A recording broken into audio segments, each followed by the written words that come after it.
Hey friends, I have a lot on my mind today, so you'll probably see me looking away from the camera to read something because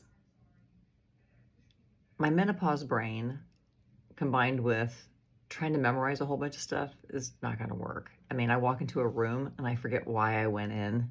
So forgive me while I do a little bit of looking off the screen here and there. All right, so I wanted to hop on here and talk about something personal. For about 57 years, I was Catholic. It wasn't just a religion for me, it was my identity. To give you an idea of how deep that went, um, being Catholic was a lifelong thing. And switching to not be Catholic would be like being a diehard Kansas City Chiefs fan all of your life, and then all of a sudden deciding that you're now going to root for the Raiders. Anyway, it was a system shock. And so there are two main reasons why this change happened for me. One of them was that I couldn't wrap my head around the idea that gender would play any part in why a person could or could not be a priest. It seemed ridiculous to me. As ridiculous as me walking up to a man and saying, well, you can't be an engineer because you were born a man. Like, it's ridiculous. So that was one reason.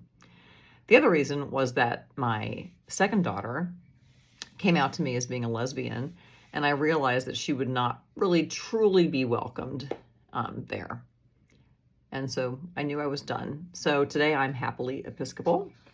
I see a female bishop leading there, and there is a pride flag hanging on the building. So I'm at peace. So the same thing happened with my political thoughts and affiliation. So being raised Catholic and conservative, it was just kind of like the default, right? It was easy to remain that way.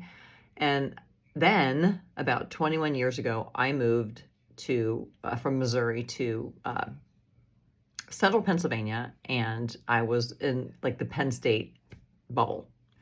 And so I taught there for a couple of years, and my impression was just like, oh my gosh, like this totally liberal campus and like all of these liberal students. And then when I would see, and like back then, I was listening to Sean Hannity. One time, I even went to New York City and listened to Glenn Beck, whatever.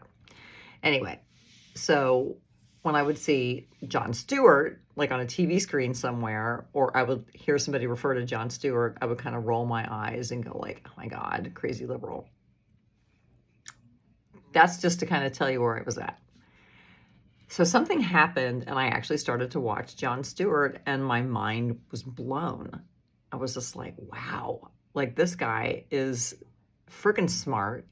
He's helping me see things in a totally different way, which I love anyway. And he is crushing it on both sides of the political aisle. And yeah, so my mind like slowly started to change, and I started to question the things that I had believed for a really, really long time. So I'm bringing this up because of what we're seeing right now with what's happening with the MAGA movement and ICE. So I know transitions in thinking are extremely difficult to do because they upset our easy thinking. And it takes a lot of strength to self-reflect and admit that the path that you've been on might not be right for you anymore.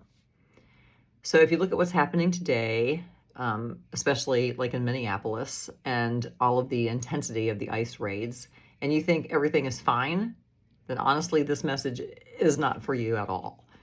If your gut isn't feeling that it's wrong, if your gut isn't uncomfortable, then I'm not here to try to convince you otherwise. But if you are starting to have that nagging gut feeling that something has gone terribly wrong, I get it. We often resist changing our minds because it hurts our ego. Admitting we made a mistake, I mean, we all want to be right, right? Admitting that we made a mistake or we're wrong about a movement or the way that we thought does not feel good. But I'm here to tell you that admitting that and changing your mind is a sign of character. It is not a sign of weakness. And it takes a lot more courage to change your mind than it does to stay stuck in a place that no longer really feels right for you. Transitions are really hard, but they do lead to someplace better. All right. Thanks for listening.